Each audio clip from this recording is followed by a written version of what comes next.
Hello everyone. अभी तक हम लोग लेक्चर 3 तक कंप्लीट कर चुके हैं करंट इलेक्ट्रिसिटी का सीरीज। फोर्थ लेक्चर में आए हैं जहाँ पे हम लोग 3 लेक्चर में पढ़ चुके हैं पोटेंशियल डिफरेंस तक। उसके बाद करंट के बारे में भी कॉन्सेप्ट समझाया था मैंने पिछले लेक्चर में, जो कि बहुत सही कॉन्सेप्ट था। उसको देख लेने के बाद ही देखें इसको। इसमें हम लोग ओम्स लॉ के बारे में पढ़ने जा रहे हैं। किसके बारे में? Ohm's law. ओम्स लॉ जो कि एक फेमस लॉ है करंट इलेक्ट्रिसिटी का, पूरे इलेक्ट्रिकल मैकेनिक्स का भी है। तो यहाँ पे हम लोग स्टार्ट करने जा रहे हैं किसको? Ohm's law. जैसा कि हम लोग पिछले लेक्चर में पढ़ चुके हैं, क्या पढ़ चुके हैं कि यदि तुमको किसी वायर से, ये वायर यदि है, से तुमको यदि करंट जनरेट कराना है इसमें, तो तुमको क्या करना पड़ेगा? पोटेंशियल डिफरेंस दोनों वायर के एंड के बीच में लाना पड़ेगा। इसी कॉन्सेप्ट को हम लोग ओम्स लॉ के रूप में पढ़ते हैं। क्या पढ़ते हैं कि जो करंट है, आई से डिनोट करते थे करंट को, वो किसके ऊपर डिपेंडेंट है? पोटेंशियल डिफरेंस के ऊपर। तो करंट जो है वो पोटेंशियल डिफरेंस के ऊपर क्या है? डिपेंडेंट है। ये साइन होता है डिपेंडेंट का, इसको हम लोग क्या बोलते हैं? Directly proportional. मतलब डायरेक्टली प्रोपोर्शनल का मतलब पहले लेमन लैंग्वेज में समझ लो कि यदि एक चीज़ का वैल्यू बढ़ेगा तो दूसरा चीज़ का भी वैल्यू बढ़ेगा, एक चीज़ का वैल्यू घटेगा तो दूसरे चीज़ का वैल्यू भी घटेगा। जैसे पॉल्यूशन क्या है? डायरेक्टली प्रोपोर्शनल टू क्या? ट्रैफिक। ट्रैफिक ज़्यादा होगा पॉल्यूशन ज़्यादा होगा, ट्रैफिक कम होगा पॉल्यूशन कम होगा। उसी तरह से ये है कि वोल्टेज पोटेंशियल डिफरेंस इस वायर के बीच में यदि तुम ज़्यादा लगाओगे, ज़्यादा पोटेंशियल वाला बैटरी यदि तुम इस वायर से जोड़ोगे तो इससे करंट ज़्यादा पास करेगा, और कम पोटेंशियल वाला यदि जोड़ोगे तो उससे कम करंट पास करेगा। तो यही क्या है? हमारा ओम्स लॉ है। अब इसको डिफाइन कर देते हैं। ओम्स लॉ को डिफाइन तुम्हारे बुक में भी किया होगा। क्या लिखा हुआ होता है कि कांस्टेंट टेम्परेचर पे, at constant temperature. Constant temperature का भी बात बहुत सही है, क्योंकि यदि टेम्परेचर, मान लो तुम इस वायर को लाए और टेम्परेचर बढ़ा रहे हो, तो टेम्परेचर बढ़ाने से क्या होगा कि इलेक्ट्रॉन का मूवमेंट टेम्परेचर बढ़ने से और तेज हो जाता है। तो इलेक्ट्रॉन के मूवमेंट को तेज ना हो या कम ना हो, इसके लिए हम लोग क्या करते हैं? कांस्टेंट टेम्परेचर पे इस एक्सपेरिमेंट को करते हैं। अब कैसे डायरेक्टली प्रोपोर्शनल समझ में आया साइंटिस्टों को, उसके पीछे भी कॉन्सेप्ट होता है। उसके पीछे क्या कॉन्सेप्ट होता है कि उन्होंने स्टार्ट किया ग्राफ प्लॉट करना पोटेंशियल और करंट का। तो उनका ग्राफ कुछ स्ट्रेट लाइन आया। तो जिस चीज़ का भी ग्राफ स्ट्रेट लाइन आता है वो डायरेक्टली प्रोपोर्शनल होता है। ये कॉन्सेप्ट है। जैसे हम लोग पिछले वाले में 9th क्लास में भी मोशंस में पढ़े थे, कोई कोई का ग्राफ जो है स्ट्रेट लाइन आता था। वो देखना जाकर पिछले क्लास वाले में कि वो डायरेक्टली प्रोपोर्शनल होता था चीज़ें, यानी कि एक बढ़ता था तो दूसरा भी बढ़ता था। क्लियर? अब एक स्टार्ट करते हैं। डिफिनेशन लिख दें। क्या डिफिनेशन होता है? एट कांस्टेंट टेम्परेचर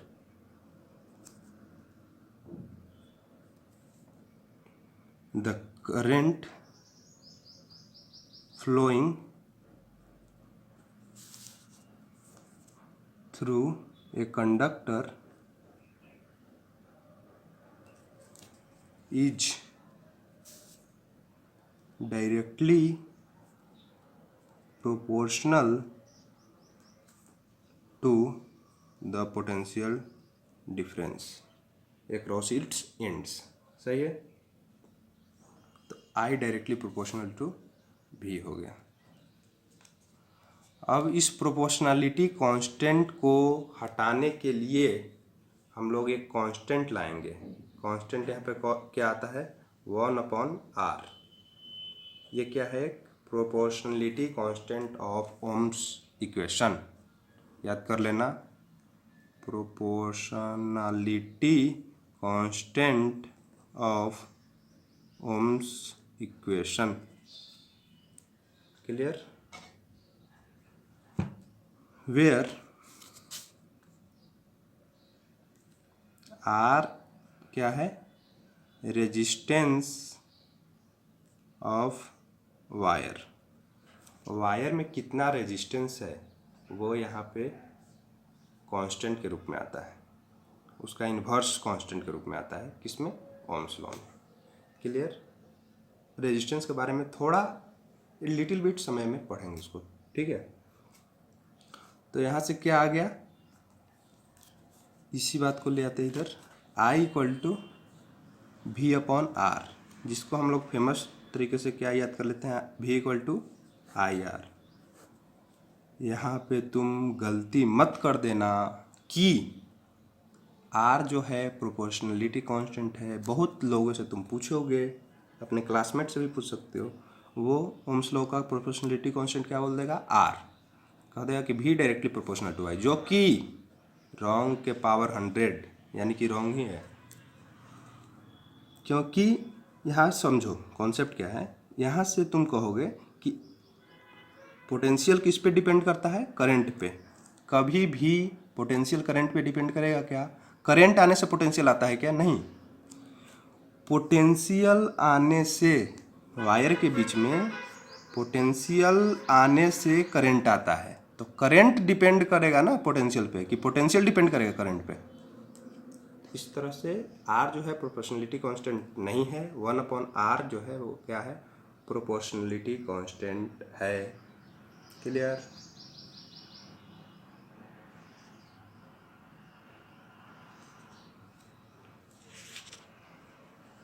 अब क्या पढ़ना है, रेजिस्टेंस देख लेते हैं। हाँ, रेजिस्टेंस कॉन्सेप्ट पहले देखते हैं क्या है। जैसे वायर है तुम्हारा, ये वायर है, इसमें इलेक्ट्रॉन है, प्रोटॉन है, न्यूट्रॉन भी है। Electron, proton, neutron, proton, neutron, ठीक है। तो इलेक्ट्रॉन को इधर मूव करना है, सपोज कर लो तुम ऐसे सर्किट ज्वाइन किए हो, इलेक्ट्रॉन को इधर मूव करना है, ठीक है। इलेक्ट्रॉन को इधर मूव, किस तरफ मूव करेगा, इस सर्किट में इस तरफ। मान लो इलेक्ट्रॉन को इस तरफ मूव करना है, ठीक है। तो इलेक्ट्रॉन को इस तरफ मूव करने में कौन सा दिक्कत होगा, दिक्कत देगा इसको कौन, न्यूट्रॉन, प्रोटॉन, क्या उससे टकराते हुए जाएगा, समझ रहे हो ना। तो इस तरह से यही सब न्यूट्रॉन प्रोटॉन जो है वो रेजिस्टेंस का काम करता है, किसमें, वायर में। क्लियर? Any doubt? अब हम लोग रेजिस्टेंस का डिफिनेशन देख लेते हैं, उसको लिख के लाया फिर से। डिफिनेशन लिखने में यार टाइम लेने का कोई मतलब नहीं है, समझ रहे हो। रेजिस्टेंस क्या है, एक प्रॉपर्टी है कंडक्टर का, जिसके कारण करंट फ्लो में दिक्कत आती है। अभी मैंने यही बताया था कि करंट फ्लो में दिक्कत आएगी, क्यों, क्योंकि रेजिस्टेंस है। रेजिस्टेंस किसके कारण है, न्यूट्रॉन प्रोटॉन के कारण। न्यूट्रॉन प्रोटॉन ना कह के तुम कह सकते हो न्यूक्लियस के कारण। क्लियर? रेजिस्टेंस को डिनोट कैसे करते हैं, आर से डिनोट करते हैं। Resistance is denoted by capital R. SI unit of resistance is ohm. Ohm को हम लोग इस सिंबल से डिनोट करते हैं।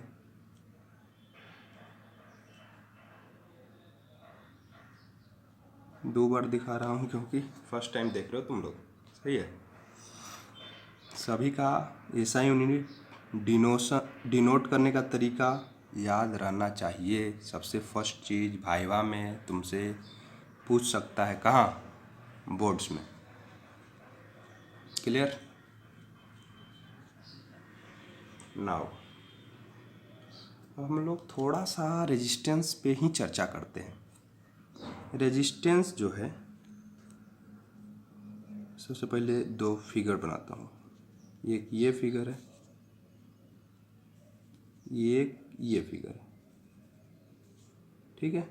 दोनों का एरिया लगभग सेम है। ये लाइन सब सेम है ना, एरिया यही होता है ना रे। इसे दिखाओ वायर को, और क्या।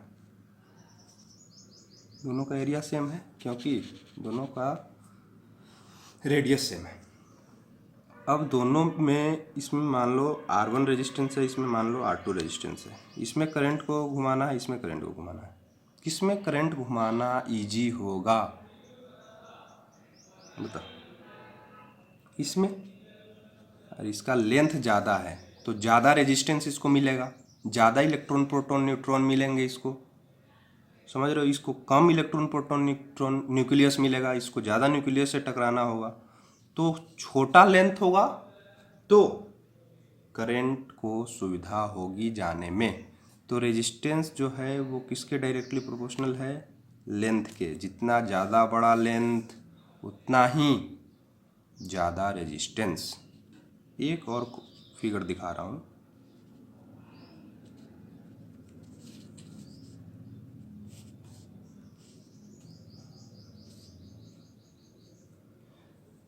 अब बताओ, इससे करंट और इससे करंट दोनों का लेंथ सेम है,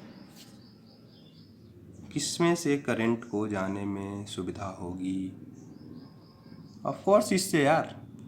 इसमें इसको स्पेस ज़्यादा मिल रहा है, तो स्पेस ज़्यादा मिलेगा तो करंट को जाने में सुविधा होगी। यानी कि एरिया ज़्यादा से ज़्यादा होना चाहिए करंट को पास करने के लिए।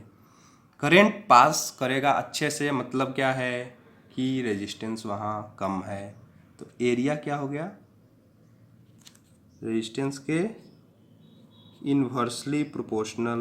1 अपॉन करोगे तो इन्वर्सली प्रोपोर्शनल। इन्वर्सली प्रोपोर्शनल का मतलब क्या होता है कि एक क्वांटिटी बढ़ेगा तो दूसरा क्वांटिटी घटेगा। यानी कि एरिया कम होगी तो रेजिस्टेंस ज़्यादा होगा, एरिया ज़्यादा होगी तो रेजिस्टेंस कम होगा। यहाँ रेजिस्टेंस कम है और यहाँ रेजिस्टेंस क्या है? ज़्यादा है। ये दो बात आपको क्लियर होनी चाहिए। अब इसी को इक्वेशन 1 मान लो, इक्वेशन 2 मान लो। From equation 1 and 2 directly proportional to inversely proportional to एक वैसे लिख सकते हो। इसी को हटाओगे, प्रोपोर्शनलिटी कांस्टेंट एक आता है रो। इसको क्या बोलते हो? रो।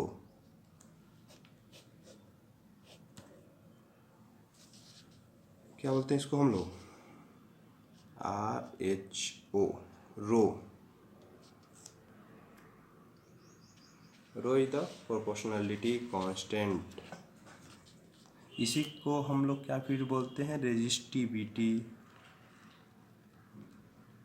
रेजिस्टिविटी के बारे में हम लोग अगले वीडियो में चर्चा करेंगे, ठीक है। ऐसे बता दूं कि रेजिस्टिविटी क्या होता है। प्रत्येक वायर का अपना अपना रेजिस्टिविटी होता है। वो प्रत्येक वायर का प्रॉपर्टी है कि तुम्हारा एग्जिस्टेंस क्या है। Clear? Now I am going to give you 1 or 2 क्या numerical to check your concept, what have you read in this chapter, in this video bro। ठीक है, ये हमारा कुछ क्वेश्चन है। फर्स्ट क्वेश्चन क्या है देख लो, दिख रहा है? अब दिख रहा है ना? क्या है first question?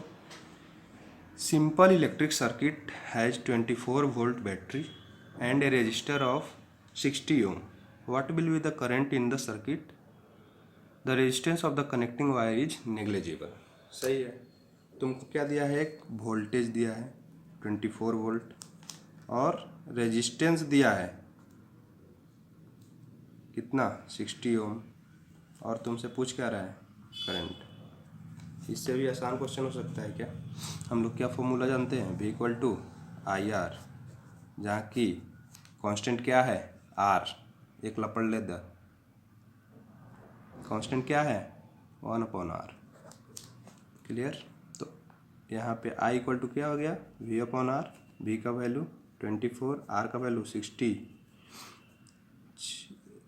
10 2/5 ampere. Clear. Now एक क्वेश्चन और था, इसको तुम लोग देख लो, अभी लाइट चली गई है। इस क्वेश्चन का आंसर तुम लोग कमेंट सेक्शन में पुट करना। क्लियर।